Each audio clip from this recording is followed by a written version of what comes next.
Hi, everyone. Welcome back to This is a Woman podcast. I'm so excited for you guys to listen to today's episode. I had an absolute blast being able to record with Chelsey and was brought to tears at some point, was motivated at other points, so powerful.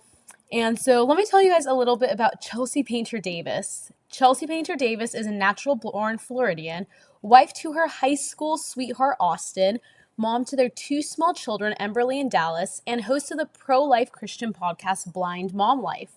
Growing up a survivor of in-vitro fertilization, Chelsey has never been afraid to question modern preconceptions surrounding reproductive health care.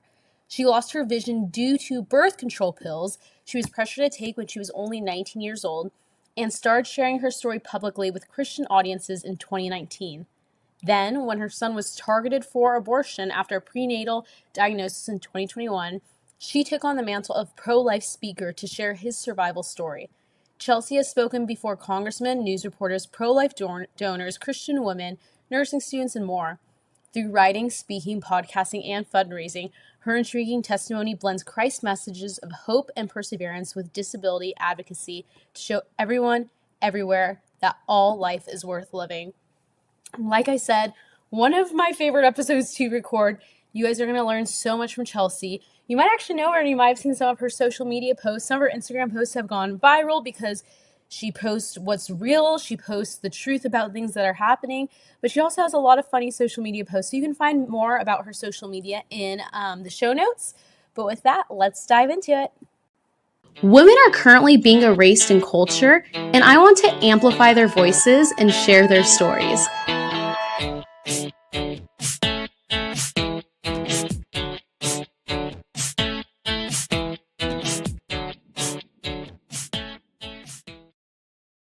Well, hello, Chelsey, and welcome to This is a Woman podcast. We are so excited to have you on today. Thank you. I am so excited to be here with you. Yes, and so the listeners kind of got a little preview about who you are, how you're using your voice to speak out on a couple different issues, but specifically on abortion and on birth control. And so why don't we just kick off your story of how all of this began? Absolutely. So I think that it all really starts with the fact that I was conceived through in vitro fertilization. My parents were very open about that when I was a kid. I don't ever remember being told. It was just something that we kind of knew in the household. And that really made it acceptable for me to research reproductive issues, reproductive violence, and be really interested in that subject matter, because I knew from a young age, like, you don't just magically get pregnant from Cupid. Like, there's a sperm, there's an egg, it is fertilized, then it has to travel to implant, like all these things that I was learning at a really young age because of the exposure to the subject matter by the fact that me and my siblings were IVF. And that just really put me on a path to get really interested in the pro-life movement. I remember, I think I was 12 years old when I got my first computer in my room, which I now as a mom, I don't recommend. I had way too much unfettered access to the internet, but I would use it for getting on sites like abort73.com, looking up Dr. Alveda King, really seeing what was going on in this space, because the pro-life movement it really gripped me in a way that no subject matter elsewhere really did. So I just delved into research at a very young age. It was a very strange hobby I had. So when it was time for me to get ready to get married, I'd met my future husband when I was 15 years old. And by the time I was 18, we were engaged. I knew I didn't want to have kids the second I got married because we were both in college, and 18 is quite young, 18, 19. So I was like, okay, well, let's talk about my birth control options. I had taken like human relationships, basically sex ed, in high school in the state of Arkansas, and they were very pro birth control in that educational material. They really treated it like birth control pills were like M&Ms. They didn't discuss like what it did to your body, but with my background of researching pro-life issues and just reproduction systems in general, I wanted to know what the birth control pills did to my body. I wanted to know how they worked. Like, what's the difference between a barrier method and a hormonal method? Like, I was curious about that, and it wasn't provided in my sexual education courses. So I just started Googling it myself. And when I found out about birth control is that it can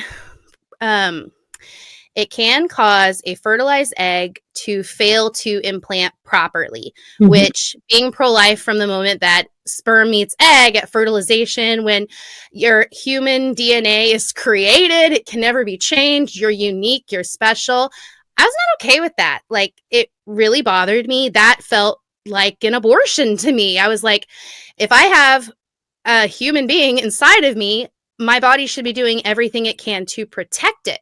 I may not to have a baby this moment, but the second I have one, I'm a mother and I'm going to protect that baby. So when I was in my appointment with my primary care physician, just discussing my birth control options, I brought that up to her.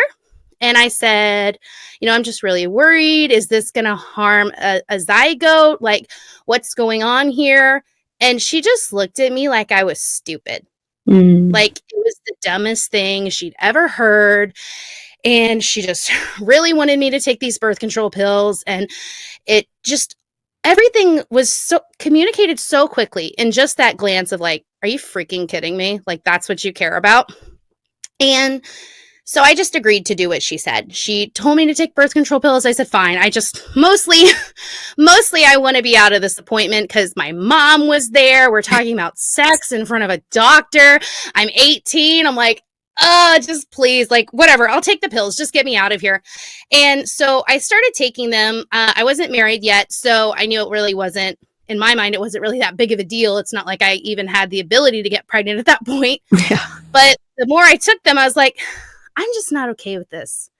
I'm not okay with what this is going to do to my body when I am having sex. So I really think I'm going to switch. Next time I see that doctor, I'm going to tell her I want something different.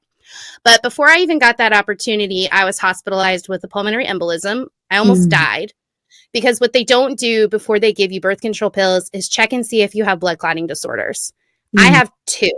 I am on anticoagulants for the rest of my life because it is too risky for me to live my normal life without being on special medication that keeps me from clotting. So when you add a medication like birth control that increases your risk of clotting, I instantly, within 2 weeks, was in the hospital. And luckily, I got there fast enough. They were able to save my life with some anticoagulant medication, and I was okay, or at least I thought I was okay. I started getting headaches. I remember carrying a bottle of Tylenol around with me wherever I went. I had headaches so frequently, and I didn't think it was that big of a deal. I mean, I was under a lot of stress. I just failed chemistry, which I didn't want everybody to know. And now I was taking it in summer school and I still didn't understand it. And I was planning a wedding and my grandfather had actually just committed suicide. So I was under a lot of stress from a lot of different places. So it just made sense to me that I would have headaches. Like, of course, my body's stressed out. And that kind of went along for a few months until we were on our way back from our honeymoon and the headache just wouldn't go away. Tylenol wouldn't touch it anymore. When I stood up, I'd vomit.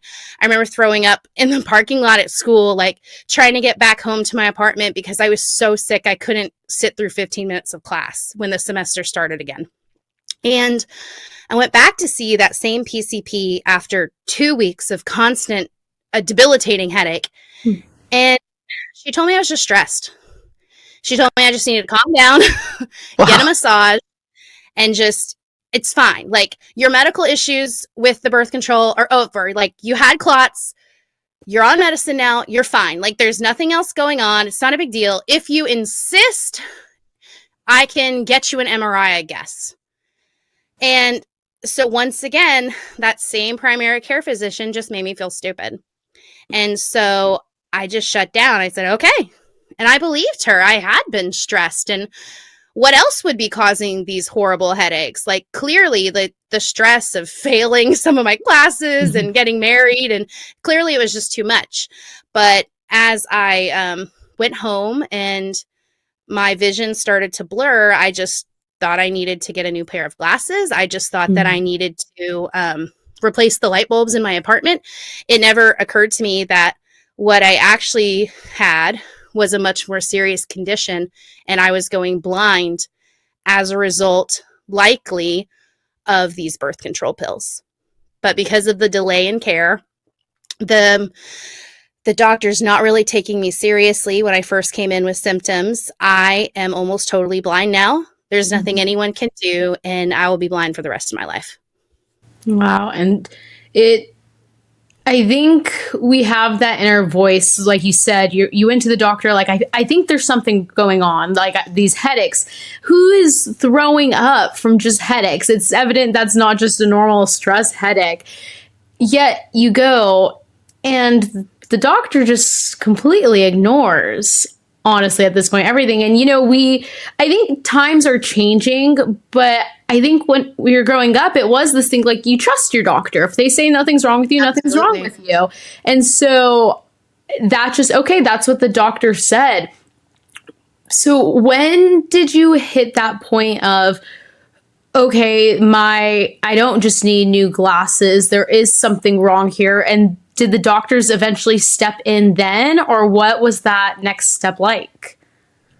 So I got married on August 8th, and it was that whole bit of August that I was just dealing with it on the primary care physician level. It was at the end of that month where she told me everything was fine. So I just trusted her. I didn't do anything about it. And to this day, like, one of the things I've done, one of the mistakes I made that I'm the most ashamed of in my entire life is my husband knew something was wrong, and he begged me to go to the hospital. And I remember just laying on our bed saying, no, I'm not going to the hospital to be embarrassed again. The doctor told me there's nothing wrong with me. There's nothing wrong with me. And the thing is that the headache started to go away. I now realize it because the tissue was dying. But I completely believed everything she said, and I knew I just didn't want to feel humiliated again. So I put all of my trust in her words. It wasn't until the beginning of November that my mom came to visit my husband and I. She came with my sister, and we were decorating for Christmas because I'm that kind of person. And I was holding two ornaments, and she asked me to hand her the pink one. And I was holding a pink one and a purple one, and they were glittery, sparkly because, again, I'm that kind of person. And I couldn't tell the difference. I didn't know which one it was. So that's when my mom realized how serious it was, what was going on with me was. Because when I told her, I can't really see the board at class, I feel kind of sick, I think I'm going to drop out, I don't know what's wrong, maybe I'll just take this semester off, calm down, and then I'll feel better and I can go again. She thought I just wanted to stay home. Like, she didn't really believe me, because that doesn't make sense for like a healthy 19-year-old woman to just be like, with the ambition that I've always had, to just lay around at home all day. That was very strange. But when I couldn't determine the Christmas ornaments, that's when she knew something was wrong, and she drove me herself to an eye doctor. We didn't realize at that point it had anything to do with the headaches, but when the eye doctor looked in my eyes, she knew instantly. She's like, okay, you got pseudotumor cerebri. You need to go see a neuro-ophthalmologist. I'm going to put you in the referral. You're going to see him. And so I did. But the problem with that was the first treatment they tried on me didn't work. Once again, I tried to tell, this time, the neuro-ophthalmologist, hey, you put me on Diamox, and I know you said that's going to clear up my vision, and it did get better when I was in the hospital with you, but now I don't think it's getting better anymore. I'm kind of confused. And the same attitude. Well, if you insist, then I guess I can see you next week for an appointment. But thank God I had my mom to drag me right back to that first eye doctor, the kind that sells you the glasses. And she looked in my eyes on a Friday night, and she said, oh my God, you are going to be blind by Monday. You cannot wait till your Tuesday appointment. You have to have emergency surgery right now. They need to put a drain in your spine called a shunt. They have to get this pressure off of your eyes, because you're going to go blind. You're so much worse than when you were here just 2 weeks ago. This is serious. So she bypassed my neuro-ophthalmologist, called a neurosurgeon, and they got me on the list. But somehow, even though this all happened Friday night, they still didn't give me the operation until Sunday morning. And by that point, I'd lost almost all my vision. And it continued to deteriorate for about a month after the surgery, but there was nothing they could do. And during that process, I mean, just like looking and thinking back now, where were you with your relationship with God? Because I think right now I feel like I'm having so many conversations with a lot of like I would say like 18 to like 25-year-olds that are so angry with God because of different things that are happening to them, and trying to figure out how to go through that season and kind of recognize what God's doing when it's not necessarily easy to recognize it in that moment. And so maybe how did you feel then versus looking back now? Where did you maybe see God moving in that? Well, the first thing is that I was in denial at first. So when they told me that I was losing my vision, that I was not really getting better, I didn't believe them. And that's so bizarre now looking back. I'm like, how did I not know I was going blind? I was actually watching I don't know if you've ever seen Little House on the Prairie. I was watching the whole show with my husband, and there are these very emotional episodes where a character named Mary goes blind. And I remember watching them with Austin and thinking to myself, not out loud, I was like, maybe I'm going blind right now. And I was like, no, that's crazy. That's not happening. That's insane. And I just kept going along with my life. I was like, that's crazy talk. And then the same kind of denial when I just wasn't getting better with the treatments, when my vision continued to deteriorate after the surgery, when 2 months went by and they didn't want to try another operation. You have to go through a second acceptance, just like, fascinatingly, just like Mary does in those episodes. First, you have to accept that you're going blind. Then you have to accept that you are never going to get better. And those are two completely different grief processes. So you have to go through it twice. So it really helped me in a way get through all that medical trauma, because I just was still in denial about everything. And it wasn't probably, so the symptoms, the headache, the bad headache started in August. The surgery was the 6th of December. The vision got to a stationary point at the beginning of January. It wasn't until March or April that I sat with my neuro-ophthalmologist and I said, okay, but what are my options? And he said, you don't have any options. And it's crazy because you think that someone's going to tell you you'll be blind forever, but they actually don't. Because I think for doctors, it's so difficult for them to say that to a patient. They just avoid it. And then that perpetuates your state of denial. So I didn't really realize that I was going to be this way forever until like 7-8 months after the first doctor's appointment. And then I just really had to sit with it. I ended up moving. I realize now looking back that I was trying to get away from the blindness, which is so silly because no matter where I go, it's always going to be there for me when I wake up. Like, you can't move away from it, but that's what I tried to do. I changed states thinking my life would be better. We tried out new churches, and then I was really running into it because every church I would try, that's the first thing they want to talk to you about. Like, oh, how long have you been blind? And I'm like, a year. Oh, are you going to get better? No, I'm not. Oh, is your husband okay with that? I'm like, I hope so.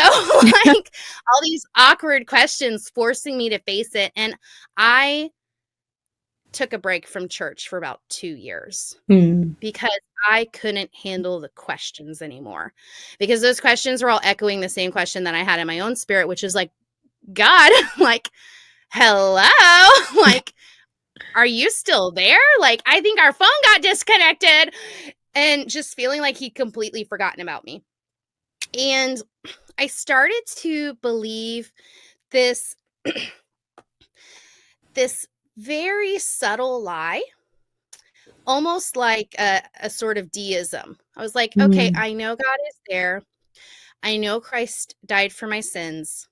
I know he's there for me, but I don't think he's interested in me.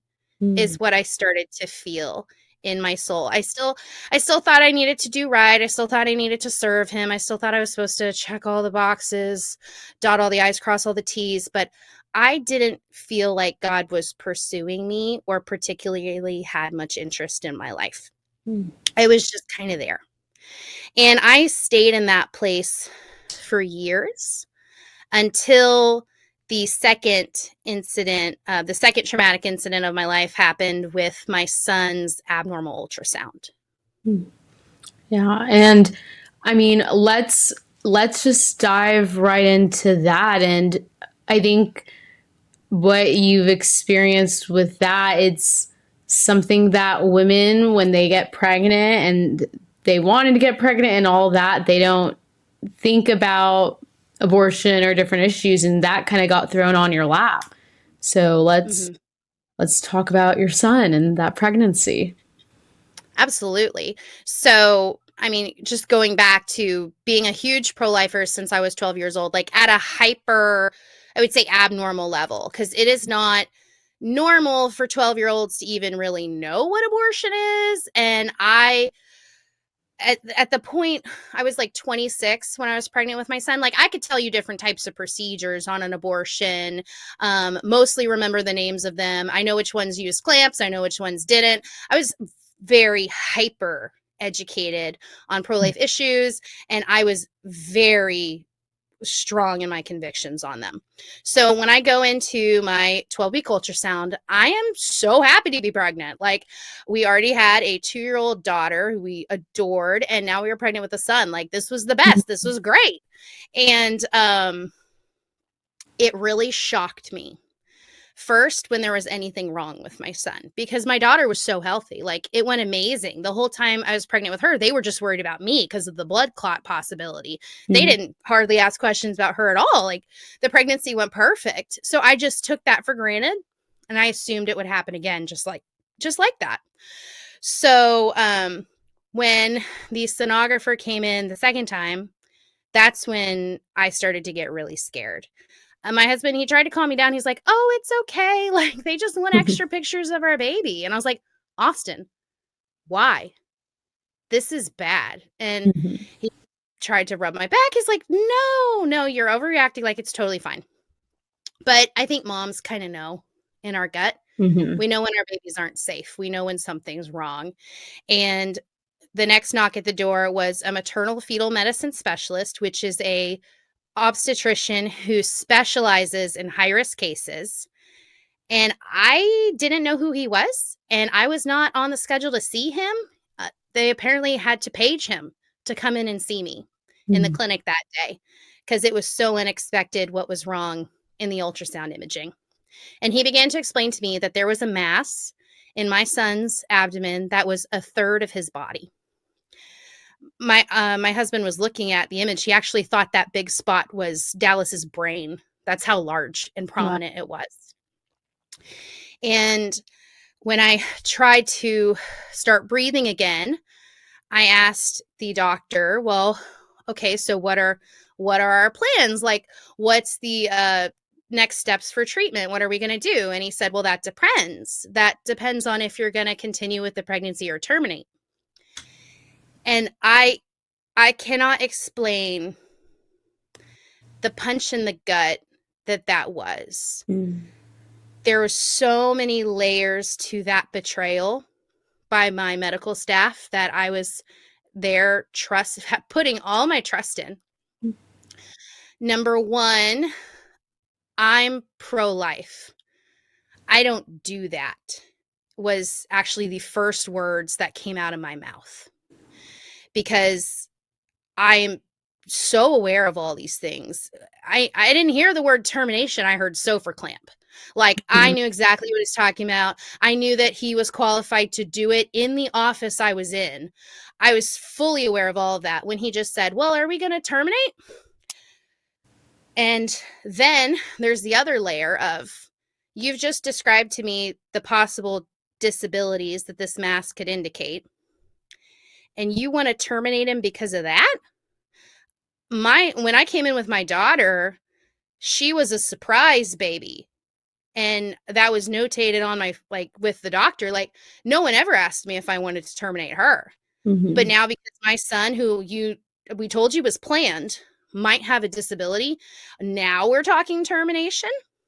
And then me being a disabled woman, I'm like, whoa, if you think that about my son, what do you think about me? Mm. Sitting, do I not have the right to be here? I thought you were a doctor. I thought it was your job, your life passion to help heal people like me and my son. And you want to talk about termination? And then the fourth layer was, I'm his mother.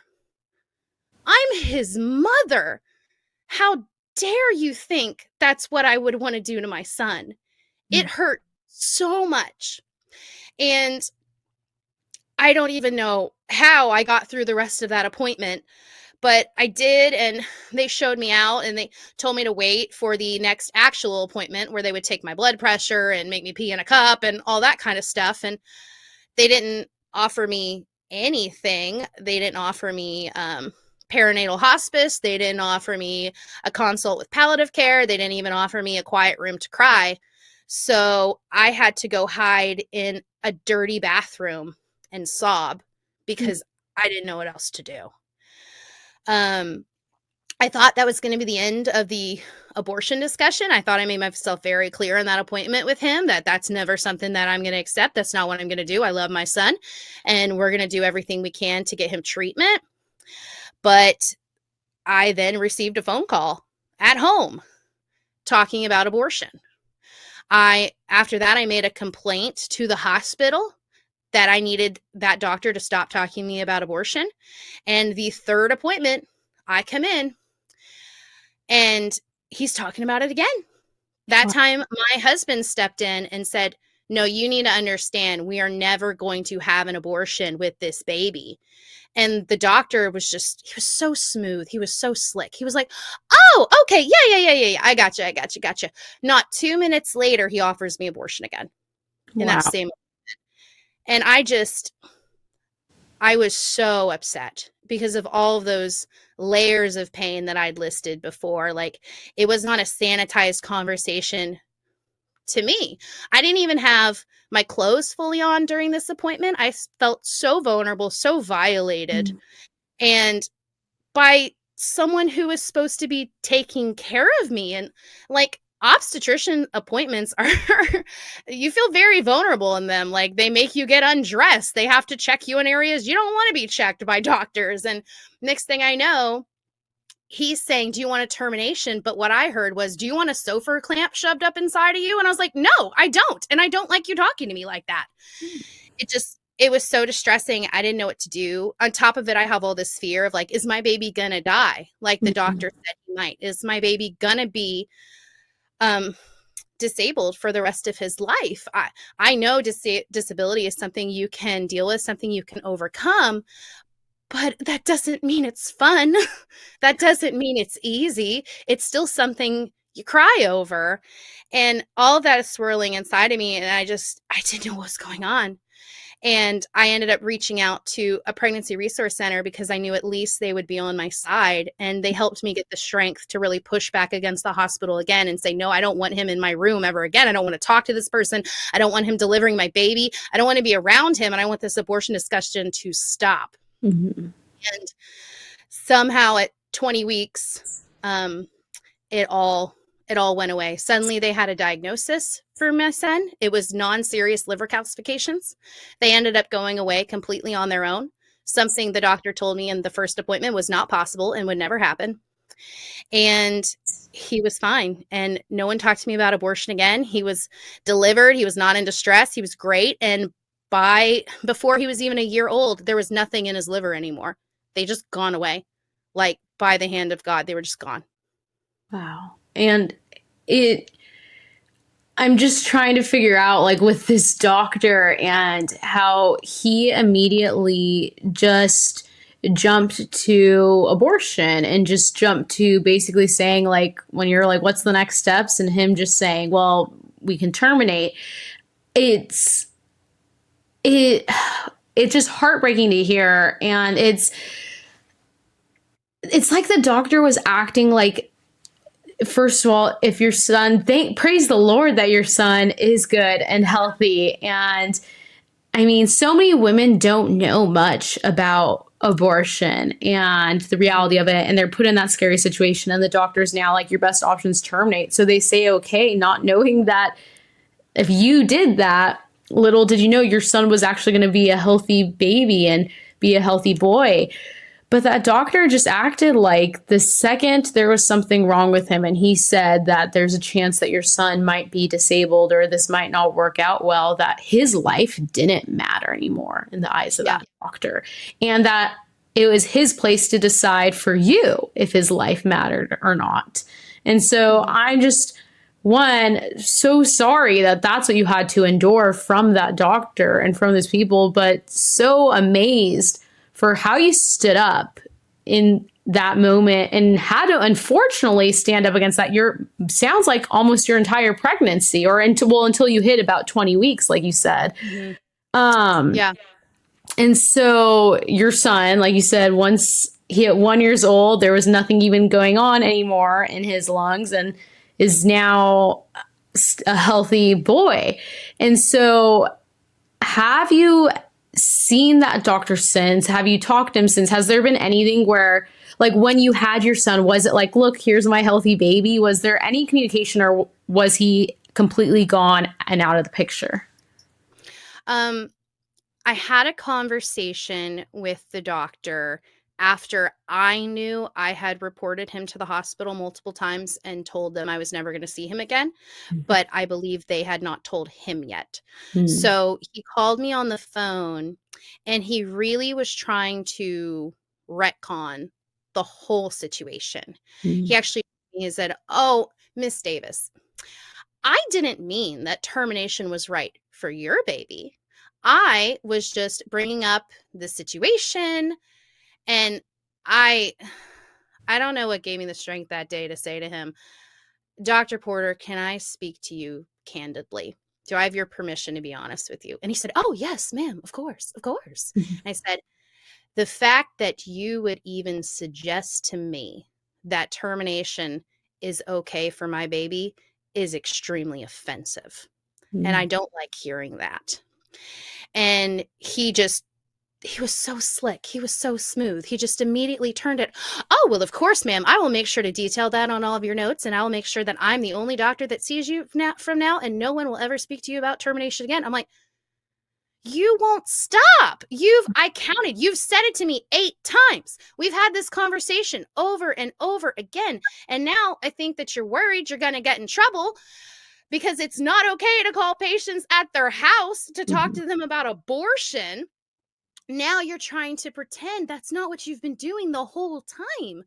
But then on the other side, I'm like, am I the crazy one? Like, was this a nice pro life doctor who was fulfilling his legal obligations and just recommending abortion 8 times? Like, it's just was so confusing and so bizarre. And I still, like, I don't understand that conversation that I had with him. I was like, was he just playing me to get out of me filing a complaint? Like, did I totally misread the 8 times he said termination to me? Like, I Mm-hmm. don't know. Because after that, the final really hard push complaint that I'd put in went into effect, and he was removed from my case. And the palliative care team that I was in charge of that came up to me and they said, "We just want you to know that Dr. Porter has been informed. He is never allowed to speak to you again." And I don't even know if I was right to do this or not. I think I even defended him in that moment. I said, "I don't think Dr. Porter wants to harass me. I think he cannot wrap his mind around the fact that I love my son." Mm-hmm. And they said, "I think you're right.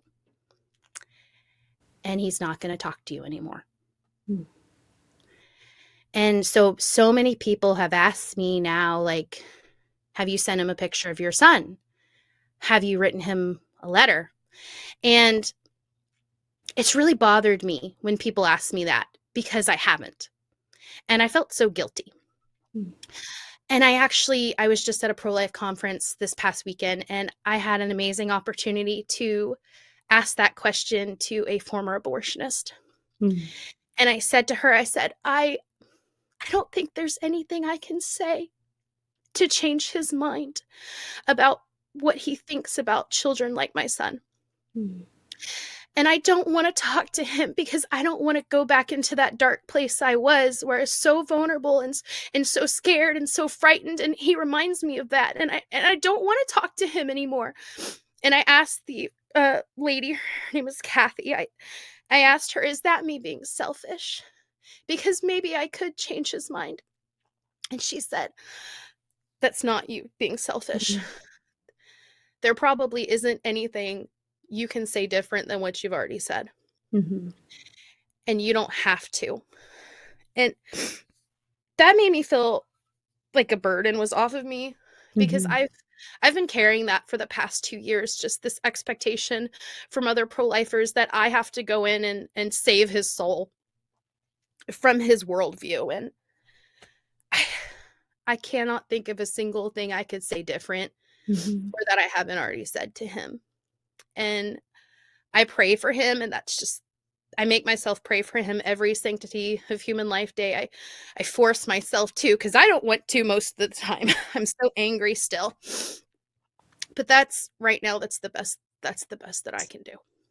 No, and I think alone, I mean, all we can do is just plant these little seeds of truth. And you did that your entire pregnancy. You We can't control whether this doctor ever changes his mind on abortion. I mean, only God alone can put a conviction on someone like that. But he has to look back and now recognize maybe that there's a better approach to treat women because of how boldly you stood up for your son and stood against that. And I think sometimes it's one of those things where we'll never fully know the impact we made, but there's an impact there because of that standing for truth. And he saw that, whether it hit him in that moment or whether it'll hit him years from now. And so to boldly stand for your son in that moment, I mean, I'm just like, I hope I can stand up for my children one day, because like kids are facing a whole different type of world right now that they're growing up in. Just attacks, I think, from the devil, attacks just from everything around them, from social media and all that. And so the fact that the first time your son faced an attack, that you were, like you said, sometimes you don't even understand, where did this come from? I don't know how I Yeah. thought of the idea to see that, but in that moment, God was like, you got this, like, you're going to stand up for a mama, like right there. And I just think that's so powerful and so inspiring for like the women listening to this, because there's going to be women that will be unfortunately put in the same situation as you and are not going to know that they can stand up for themselves like that. And so I just think your story is just like influencing so many women to recognize that not only can they say no in that moment, but they can stand up for themselves and their children and the child that they're pregnant with at that time. So thank you for being a bold voice and for sharing your story. On that, when you were pregnant with your son, and going through all this, were you back in church yet? Where kind of were you with your faith in that time? Yeah. So I took about 2 years off. That was from 2014 to about 2016.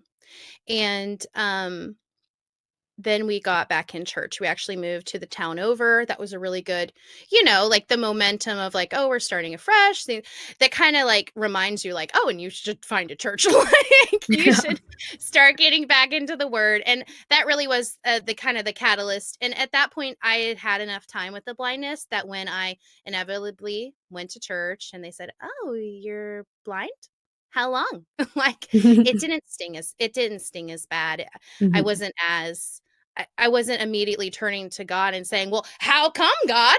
Like, just like they were asking me anymore. And so, my son wasn't born until 2022. So we were going through all of that in the fall of 2021, when all of the Dobbs stuff was starting to brew. So it was also in the news at the same time, keeping it fresh on my mind. And so we really had a foundation at that point, of faith and people to lean on and reach out to. We probably had 200 people praying for my son, because I'd call a friend and then they'd call their church. Or then, my husband's mother is a hairstylist. She has her own salon. So she told everyone. Like, little old ladies that got their hair done with her, they told their churches, and so many people were praying for my son. It was really, really beautiful. But I didn't recognize the hand of God until I brought my son home. Mm. And uh, you'd think it would be because he was healthy, or because God healed him, or because so many people were praying from him. But when I was about 15 years old, I tried to get involved in the pro-life movement. I didn't want to just read anymore. Like, I wanted to do something. And I reached out to a local pregnancy resource center and asked if I could help them with a fundraiser. And they Mhm. said no. And okay, it's fair. I was 15. Like, who knew? They didn't know if I knew what I was doing or not. So I'm like, okay, I kind of get that. Now, as an adult, I kind of get that. But when I was 15, I was really devastated. Mm. And I felt like the pro life space was for others, but not for me. Mm. That's what I took away from the conversation with that clinic director, that I wasn't wanted, that I wasn't needed, that I wasn't useful. And that feeling was reinforced in college when a friend came up to me and told me that she'd had an abortion about a year before Mm. and now wanted to kill herself. And we got through that conversation. I tried the best I could, being so caught off guard and so genuinely scared for her safety. I muddled through it as best I could, trying to show her love, and that God is a God of forgiveness. Mm. But after I just turned to God again, I'm like, are you kidding me? Like, she's my friend. You couldn't have let me meet her a year earlier and I could have helped. Like, I could have done something. I could have saved her baby. Like, I was so angry. I was so angry. I was just like yelling out at God. I was like, why did this happen? Why? You Mm. know how much I care about these babies. You know how much I care about these women. You know I want to help in the pro-life space, and you have to put this in my face.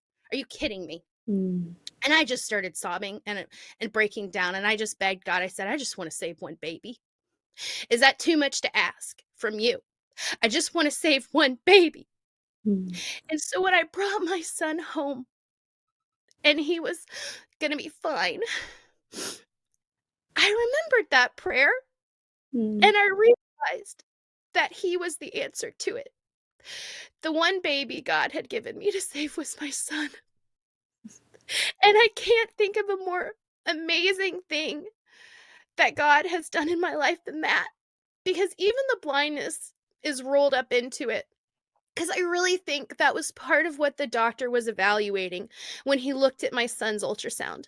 I Mm. don't think he was only judging my son's likely disability. I think he was judging mine as well. Mm. How could she ever handle this? Healthy moms don't want to handle this. This woman, how's she going to keep this baby alive? We're talking tubes, we're talking wires, we're talking medications, injections, Mm. ports. How can she do this? She's on Medicaid. She's wearing stretchy pants she bought at Walmart. Like, there's no way. There's no way. And all that time, God had intermingled two things in my heart. He had moved all of this pro life education that he'd blessed me with since the age of 12 and turned it from a head knowledge into a heart knowledge. So when my son was sick, I was ready. I was ready to defend a disabled baby. I was ready to fight. He poked the wrong bear. That's all I have to say about that doctor.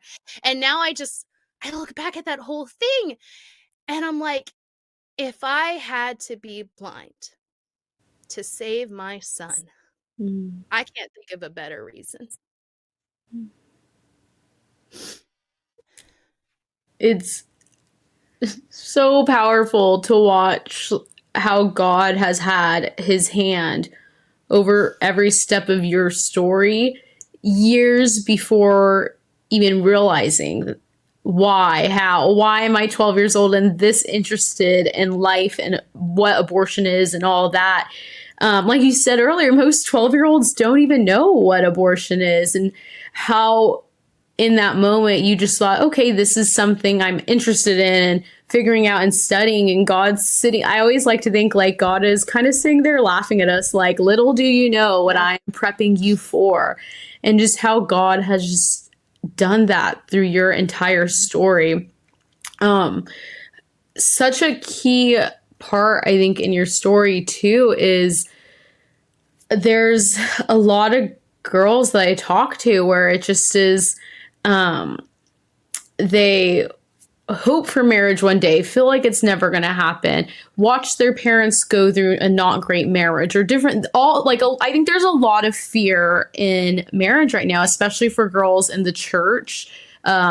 Maybe feeling pressure to be married, pressure like, will I ever be married to the person I want to be, all that. You and your husband, right when you got married, you were facing these medical challenges, and then it was like hit right with round two again with your son. How how did you get through that as a married couple? I think a lot of girls fear that some things are too hard and it's better to be by themselves right now. Mhm. Oh, it is never better to be by yourself. Oh my gosh. Life is too hard to be by yourself. You need a partner. You need a buddy. You need someone shackled to you.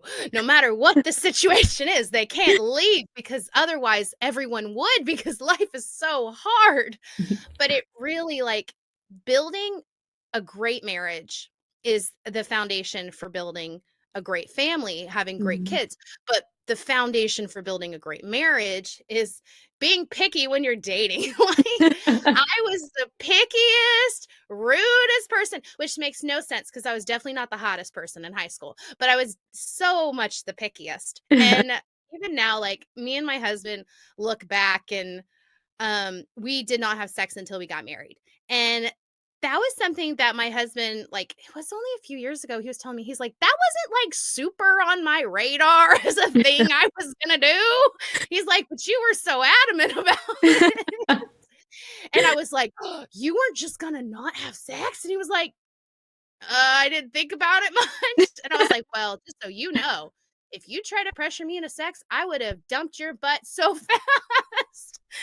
So just it's okay to be picky. It's so good to be picky Mhm. because if your boyfriend can't live up to the standards that you're setting just in dating, like that's when these Mhm. are hypothetical. Like that's when these are silly. Like, did he pay for dinner or not? Did he open the door for me? Was he rude to my mother? Like, these are very simple tests. So, what are you going to do when you're now married to this person and you have some serious stuff come down on you?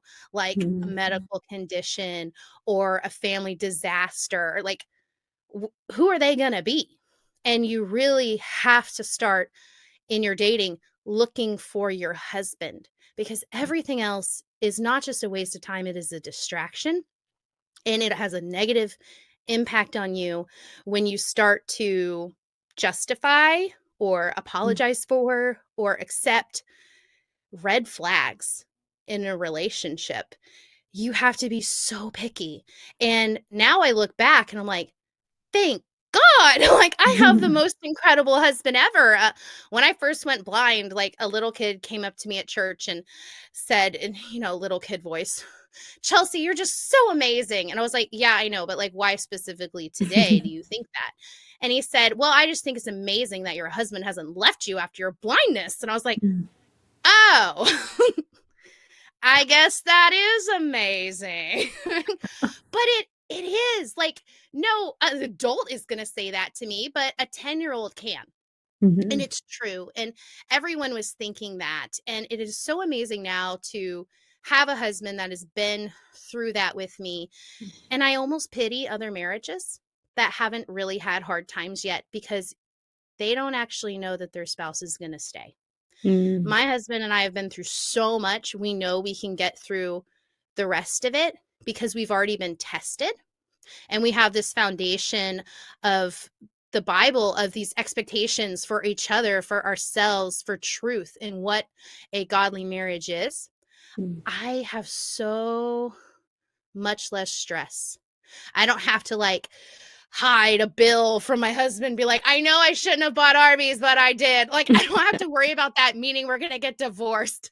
Like, I have so much more security in my marriage because we started off picky.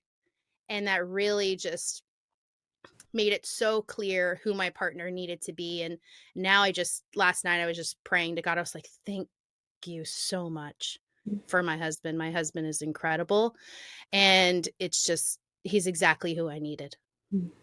It's amazing. And ladies, you heard it first from Chelsey. Be picky. Be picky. Be picky. Like you said, I think you have your whole life and whole marriage to go through the hard things with someone. Like the dating part shouldn't be the hard part. So be picky on who you're choosing.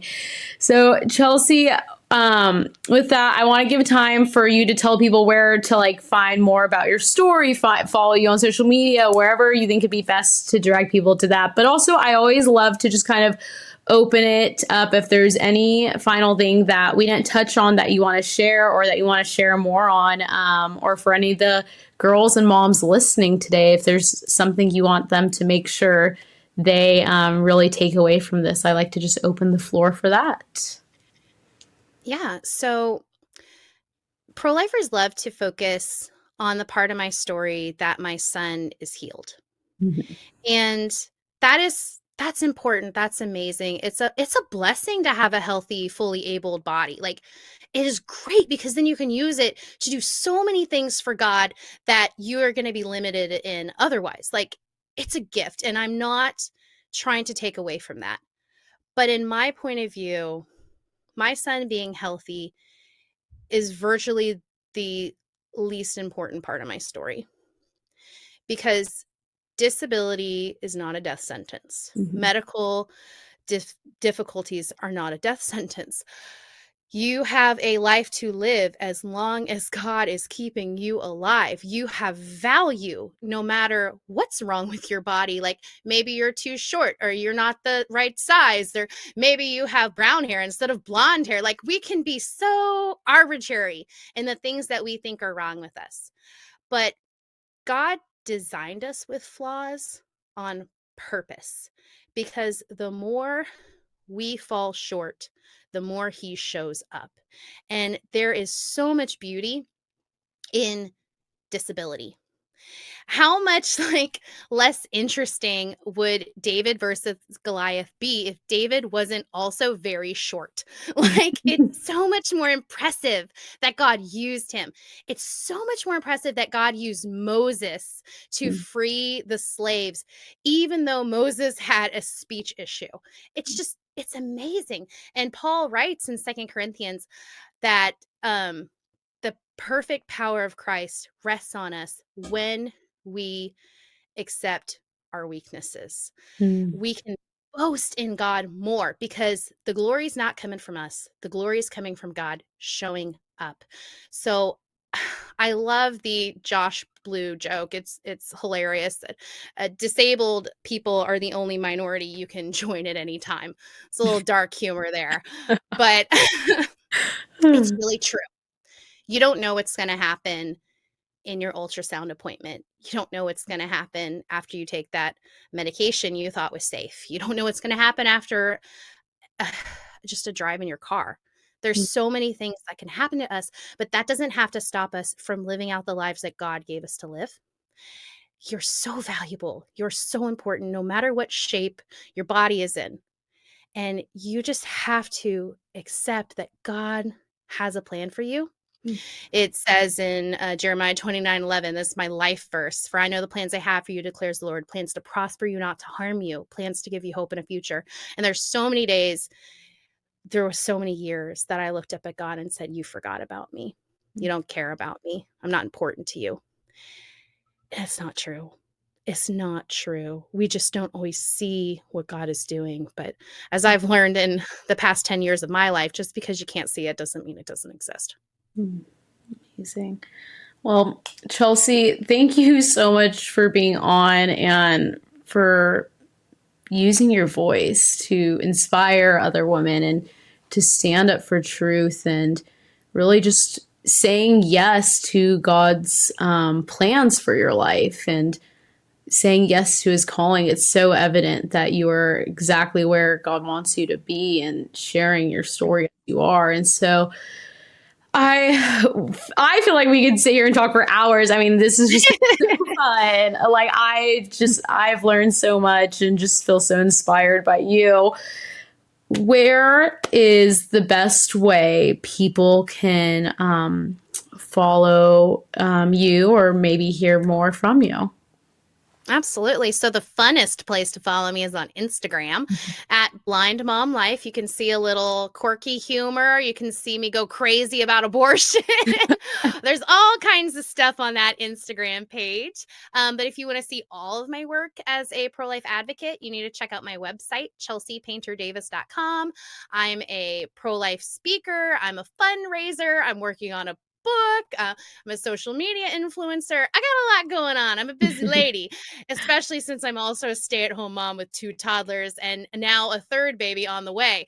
So Oh, it's crazy, exciting. but yes, it's a crazy life, but probably the best place to start is Instagram or Facebook. Amazing. All right. And all of you listening, I will put the tags for all of that below in the show notes so you guys can follow Chelsey on her journey. And with that, Chelsey, thank you so much for being on. Thank you. It was so great to be with you today.